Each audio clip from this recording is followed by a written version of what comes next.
Hi, my name is Ajay. I'm a musician and pianist and teacher. I used to have a website, but I'm taking it down.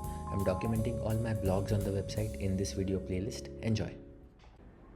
I did a scales tournament again on 14th May. That was a scales competition. This was a scales tournament. I named it differently in 2022. Playing scales is an integral part of learning how to play a musical instrument. Unfortunately, it is not everyone's favorite. So once in a while, I like to push my students into practicing scales a little more seriously and keep it fun at the same time. So after scales competition, I had got good feedback and they were like, okay, can you make it again? Can you do something like that again?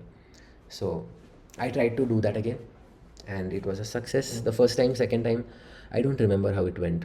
The preparation started a few weeks ago. It went well actually. Now I remember I had made like a good uh, like good report cards for my students as well.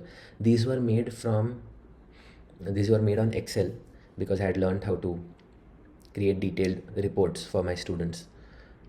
So each student had a separate syllabus designed for them because everyone had different goals, right? So this student had these many scales they had to play. Yeah, let's take a look at this.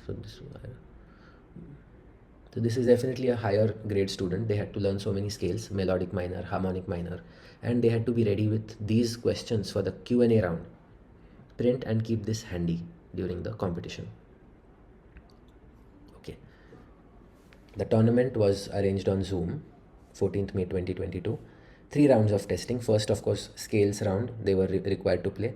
Second, this challenge round. 3 scales that were not a part of their syllabus. They had to think how can it be constructed and all that.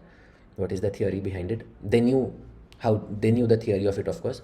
They had 30 seconds of prep time. And third was question and answer round based on music theory. Later in the day, they got their report cards and all. Classic FMN article on scales, Amy Nolte on how to practice scales, some really interesting videos. Amy Nolte has got a lot of good material on her YouTube channel. Conclusion, I want the students to practice scales regularly, as rigorously as they did for the tournament. Here's how you can make scales interesting, practice at different tempos, dynamics, articulations, understand the sound of it, transpose it, challenge yourself to learn new scales, explore new sounds, altered scale modes, etc. I was also learning jazz as at this point, so it was something that I looked into very well.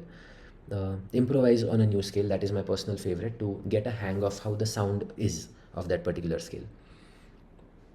I greatly developed my understanding of scales when I started learning jazz. So improvise and create music because scales are a building block of music. Yeah. So yeah, scales tournament, a better version of scales competition.